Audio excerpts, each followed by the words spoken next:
ಈ ಬಾರಿ team India Asia cup trophy ಗೆದ್ದು ಪಾಕಿಸ್ತಾನಕ್ಕೆ ಸಖತ್ತಾಗಿ ಕೌಂಟರ್ ಕೊಟ್ಟಿತ್ತು. ಆದರೆ ಟೀಮ್ ಇಂಡಿಯಾ ನಾಯಕ ಸೂರ್ಯಕುಮಾರ್ ಯಾದವ್ ಅವರಿಗೆ ಇದೀಗ ಬಿಗ್ ಶಾಕ್ ಎದುರಾಗಿದೆ. ಪಹಲ್ಗಮ್ ಅಟ್ಯಾಕ್ ಬಳಿಕ ಪಾಕ್ ಜೊತೆ ನಾವು ಕ್ರಿಕೆಟ್ ಆಡಲ್ಲ ಅಂತ ಟೀಮ್ ಇಂಡಿಯಾ ಘೋಷಿಸಿತ್ತು. ಆದರೆ ಏಷ್ಯಾ ಕಪ್ ಪಂದ್ಯದ ಸಮಯದಲ್ಲಿ ಶೇಕ್ ಹ್ಯಾಂಡ್ ಮಾಡಲ್ಲ ಅನ್ನೋ ಸುದ್ದಿ ಎಲ್ಲೆಡೆ ವೈರಲ್ ಕೂಡ ಆಗಿತ್ತು. ಸೂರ್ಯಕುಮಾರ್ ಯಾದವ್ ಮತ್ತು ಪಾಕಿಸ್ತಾನ ತಂಡದ ಆರಿಸ್ಗೆ ಐಸಿಸಿ ಶಿಕ್ಷೆಯನ್ನು ಸಹ ವಿಧಿಸಿದೆ. ನಮಸ್ಕಾರ, ವಿಶೇಷ ಕಾರ್ಯಕ್ರಮಕ್ಕೆ ಸ್ವಾಗತ. ನಾನು ಸುಷ್ಮಿತಾ ನಟರಾಜ್. ಈ ಬಾರಿ team India Asia cup trophy ಗೆದ್ದು ಪಾಕಿಸ್ತಾನಕ್ಕೆ ಸಖತ್ತಾಗಿ ಕೌಂಟರ್ ಕೊಟ್ಟಿತ್ತು. ಆದರೆ ಟೀಮ್ ಇಂಡಿಯಾ ನಾಯಕ ಸೂರ್ಯಕುಮಾರ್ ಯಾದವ್ ಅವರಿಗೆ ಇದೀಗ ಬಿಗ್ ಶಾಕ್ ಎದುರಾಗಿದೆ. ಇನ್ನು ಈ ಬಾರಿ ಏಷ್ಯಾ ಕಪ್ ಅಂತೂ ಬರೀ ಕಾಂಟ್ರವರ್ಸಿಗಳಿಂದಲೇ ಕೂಡಿತ್ತು ಬಿಡಿ. ಪಹಲ್ಗಮ್ ಅಟ್ಯಾಕ್ ಬಳಿಕ ಪಾಕ್ ಜೊತೆ ನಾವು ಕ್ರಿಕೆಟ್ ಆಡಲ್ಲ ಅಂತ ಟೀಮ್ ಇಂಡಿಯಾ ಘೋಷಿಸಿತ್ತು. ಆದರೆ ಏಷ್ಯಾ ಕಪ್ ಪಂದ್ಯದ ಸಮಯದಲ್ಲಿ ಶೇಕ್ ಹ್ಯಾಂಡ್ ಮಾಡಲ್ಲ ಅನ್ನೋ ಸುದ್ದಿ ಎಲ್ಲೆಡೆ ವೈರಲ್ ಕೂಡ ಆಗಿತ್ತು.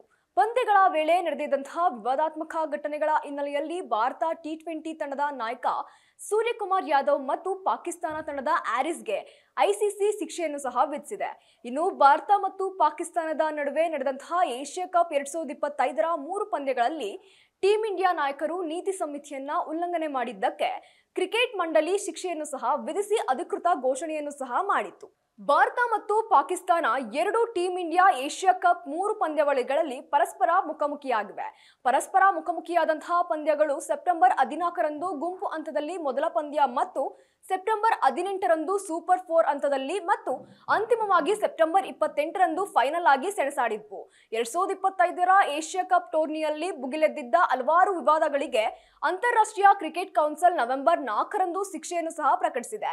ಸೆಪ್ಟೆಂಬರ್ 14, 21 ಮತ್ತು 28ರಂದು ಭಾರತ ಮತ್ತು ಪಾಕಿಸ್ತಾನ ನಡುವೆ ನಡೆದಿದ್ದ ಪಂದ್ಯಗಳಲ್ಲಿ ನಡೆದಿದ್ದಂತಹ ಘಟನೆಗಳ ಬಗ್ಗೆ Emirates ICC highlights final of match ರೆಫ್ರಿಗಳ ಸದಸ್ಯರು ಸಹ ಕೇಳಿದ್ರು. ಎಲ್ಲಾ 3 ಪಂದ್ಯಗಳಲ್ಲಿ ಭಾರತ ತಂಡದ ಆಟಗಾರರು ಪಾಕಿಸ್ತಾನಿ ಆಟಗಾರರೊಂದಿಗೆ ಹ್ಯಾಂಡ್ ಶೇಕ್ ಮಾಡಿರಲಿಲ್ಲ ಮತ್ತು ಪಾಕಿಸ್ತಾನ ತಂಡದ ಆಟಗಾರರು ಹಲವಾರು ಪ್ರಚೋದನಾಕಾರಿ ಸನ್ನೆಗಳ ಸಹ ಮಾಡಿದ್ರು. ಇನ್ನು ಸೆಪ್ಟೆಂಬರ್ 14ರಂದು ಏಷ್ಯಾ ಕಪ್ ಟೂರ್ನಿಯಲ್ಲಿ ಭಾರತ ಮತ್ತು ಪಾಕಿಸ್ತಾನದ ನಡುವೆ ಮೊದಲ ಪಂದ್ಯ ನಡೆದಿತ್ತು. ಈ ಪಂದ್ಯದಲ್ಲಿ ಆರಿಸ್ ಭಾರತೀಯ ಆಟಗಾರರನ್ನ ನಿಂದಿಸಿ ಆಪರೇಷನ್ ಸಿಂಧೂರ್ ಬಗ್ಗೆ ವ್ಯಂಗ್ಯವಾಡಿದ್ರು. ಜೆಟ್ ವಿಮಾನವನ್ನ ಹೊಡೆದುರುಳಿಸಿರುವ ರೀತಿ 6-0 ಅಂತ ಸನ್ನೆ ಮಾಡಿದ್ರು. ಪಂದ್ಯದ ಆರಂಭಕ್ಕೂ ಮುನ್ನ ಭಾರತದ ಟಿ20 ತಂಡದ ನಾಯಕ ಸೂರ್ಯಕುಮಾರ್ ಯಾದವ್ ನಾಯಕ ಸಲ್ಮಾನ್ ಅವರಿಗೆ ಹ್ಯಾಂಡ್ ಶೇಕ್ ನೀಡಲು ನಿರಾಕರಿಸಿದ್ರು. ಅಲ್ಲದೆ ಪಾಕಿಸ್ತಾನದ ಫರಾನ್ ಅವರು ಅರ್ಧಶತಕ ಬಾರಿಸಿ ಗನ್ ಶಾಟ್ ಸನ್ನೆ ಮಾಡಿದ್ರು. ಇನ್ನು ಆರಿಸ್ ಐಸಿಸಿ ನೀತಿ ಸಂಹಿತೆ ಆರ್ಟಿಕಲ್ 2.21 ಉಲ್ಲಂಘಿಸಿದ್ದಕ್ಕೆ ತಪ್ಪಿತಸ್ಥರೆಂದು ಕಂಡು ಬಂದಿದ್ದಾರೆ. ಇನ್ನು 2025ರ ಏಷ್ಯಾ ಕಪ್ ಗುಂಪು ಹಂತದ ಪಂದ್ಯದಲ್ಲಿ ಭಾರತವು ಪಾಕಿಸ್ತಾನದ ವಿರುದ್ಧ ಜಯ ಬಾರಿಸಿತ್ತು. ನಂತರ ಪಂದ್ಯದಲ್ಲಿ ಪಹಲ್ಗಾಮ್ ಭಯೋತ್ಪಾದಕರ ದಾಳಿಯಲ್ಲಿ ಬಲಿಯಾದಂತಹ ಬಲಿಪಶುಗಳಿಗೆ ಯಾದವ್ ಗೌರವ ಸಲ್ಲಿಸಿದ್ರು. ಈ ಗೆಲುವನ್ನ ಸೂರ್ಯಕುಮಾರ್ ಯಾದವ್ ಅವರು ಭಾರತೀಯ ಸೇನೆಗೆ ಅರ್ಪಿಸಿದ್ರು. ಇನ್ನು ಸೂರ್ಯಕುಮಾರ್ ಯಾದವ್ ಪಹಲ್ಗಾಮ್ ಭಯೋತ್ಪಾದಕರ ದಾಳಿಯಲ್ಲಿ ಬಲಿಯಾದ ಬಲಿಪಶುಗಳ ಕುಟುಂಬಗಳೊಂದಿಗಿನ ಒಗ್ಗಟ್ಟನ್ನ ವ್ಯಕ್ತಪಡಿಸಿದ್ರು. ಈ ಘಟನೆಯ ನಂತರ ಪಾಕಿಸ್ತಾನವು ಭಾರತೀಯ ನಾಯಕರ ವಿರುದ್ಧ ಅಧಿಕೃತ ದೂರು ದಾಖಲಿಸಿದೆ ಎಂದು ಹೇಳಲಾಗ್ತಾ ಇದೆ.